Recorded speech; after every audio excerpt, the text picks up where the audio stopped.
Thank you, Maria. Whoa, Clive, did you draw something? That looks awesome. This is Grace Jin Drexel, the daughter of Pastor Ezra Jin, and her husband Bill, in their home in Washington, D.C. They met in 2018 in China, when Bill, an American student surreptitiously studying state surveillance of religious minorities, visited Zion Church in Beijing, then one of the two highest profile underground churches in the country. You want to tell it? No, you're a much better person to tell me the story. Grace was there. I did notice her, actually, during the service, a few rows behind me, and I did swoon. I definitely didn't know she was the pastor's daughter. I didn't know the pastor had a daughter. But she introduced herself to me afterwards. He stood out. And because I was studying this stuff, I understood from our conversation that she was a target of the government. Throughout Chinese history, there have been waves of persecution of religious groups. During the Cultural Revolution beginning in the 1960s, the Communist Party, led by Mao Zedong, sought to wipe out all religious activity. Those who expressed any faith or belief in a power higher than Mao's were intimidated, jailed, even tortured by a party paranoid of its own demise.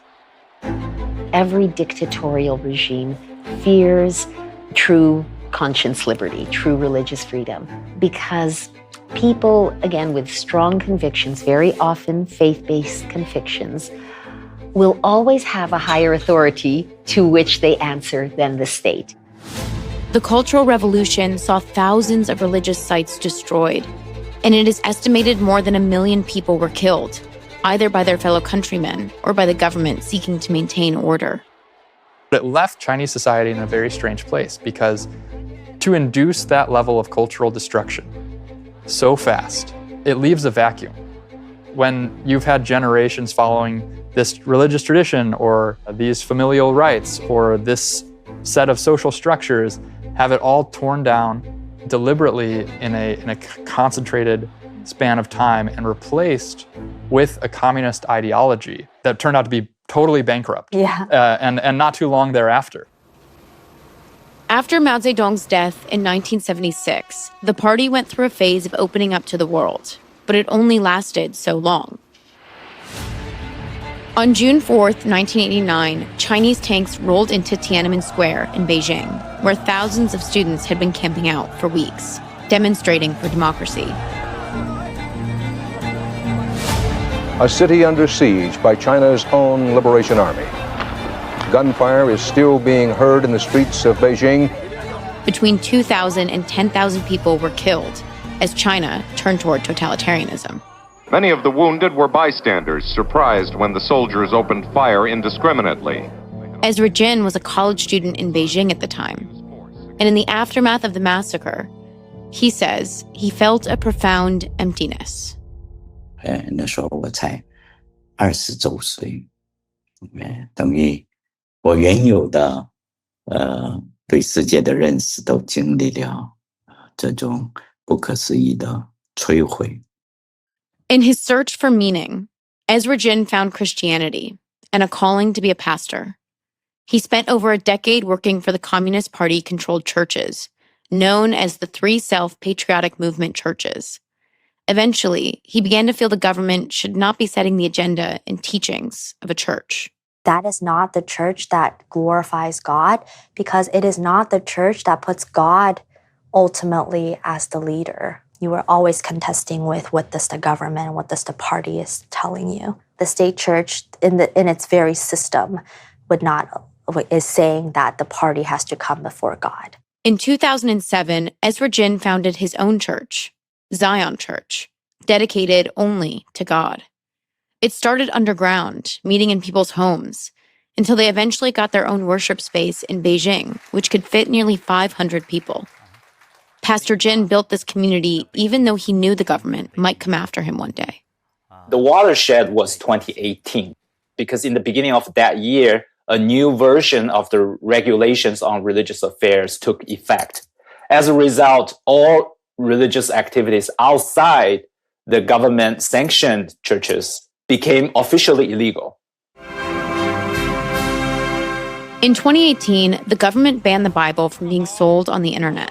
They brought some Christians in for interrogation. It became so common, Christians began referring to it as being, quote, taken out for tea. The government kicked their kids out of schools. They froze their bank accounts, intimidating them to renounce their faith. The government shut down Zion's worship space after Pastor Jin refused to let them place facial recognition cameras inside. During this crackdown, Pastor Jin and his entire family, including Grace, lived under an exit ban. The government officially prevented them from leaving the country, citing vague national security concerns. So when Bill and Grace fell in love, they thought it would be impossible to be together. Grace still doesn't know why she was allowed to leave in January 2020 to move to the United States, just before COVID shut down the world. All she knows is her father was never allowed to leave himself, which means he couldn't attend her wedding or even meet her 2 children. What happened next was even more disturbing. So in 2021, he was back in Beijing after traveling, and the government officials asked him out to dinner. So he went to dinner, but he actually told some of the students beforehand, like, if I don't check back in an hour, then come and get me. We don't know what's going to happen. And very luckily he did that, because at this dinner, we later found out that the government officials drugged him.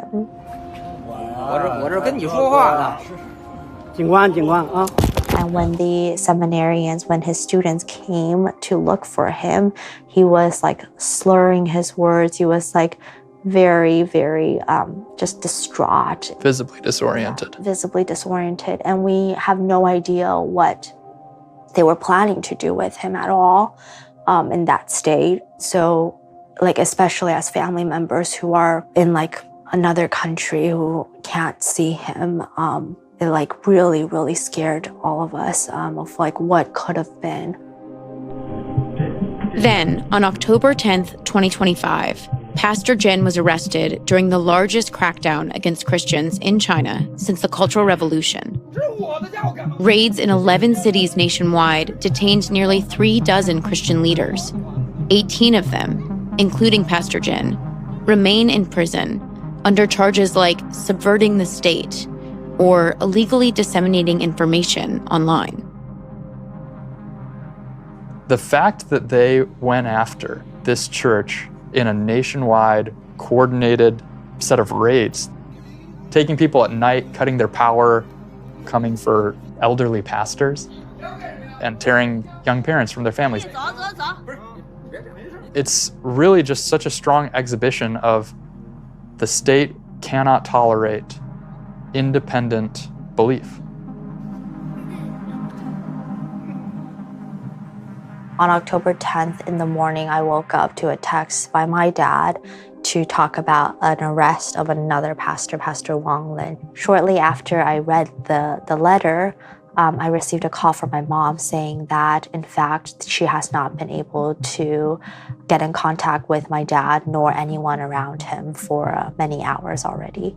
Zion Church has a pastor in the U.S., and he led a Zoom call with all the church leaders in China, and in real time we heard people say, "I have the police right outside my door right now."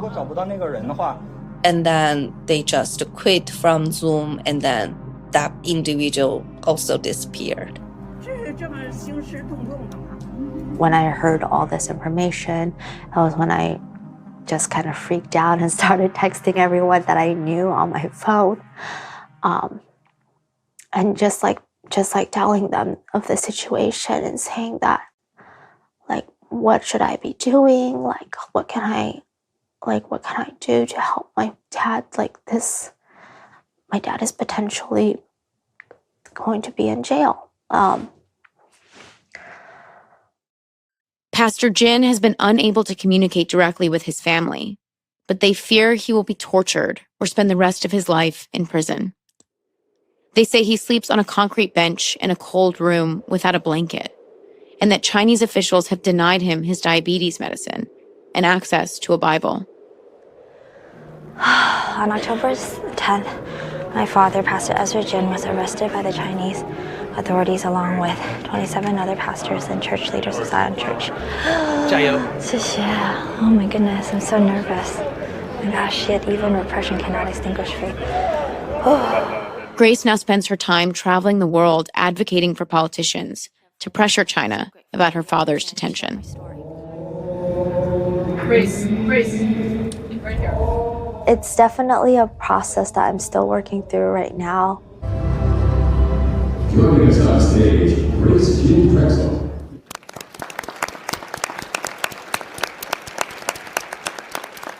I did not want this as my life. As they work to bring awareness to Pastor Jin's case, Bill and Grace have found themselves targets of the Chinese government, even on American soil.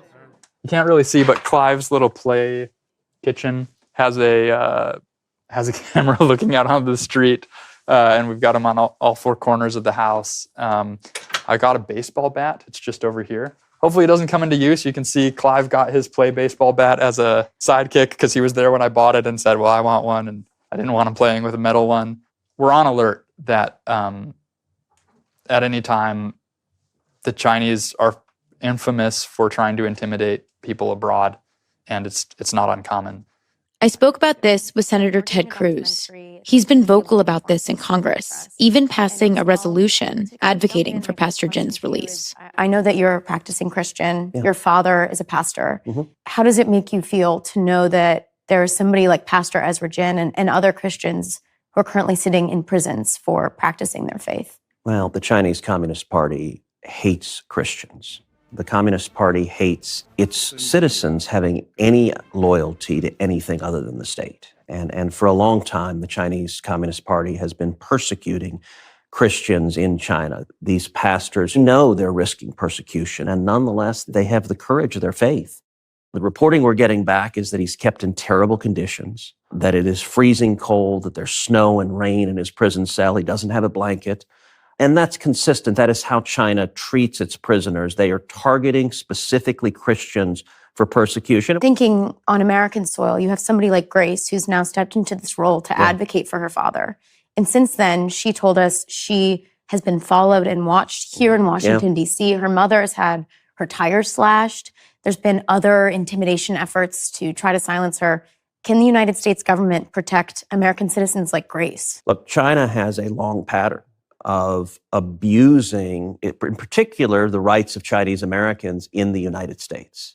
You look at the pattern of the Chinese government employing spies and employing Chinese soldiers on U.S. soil to harass predominantly Chinese Americans who are saying and doing things that they don't agree with.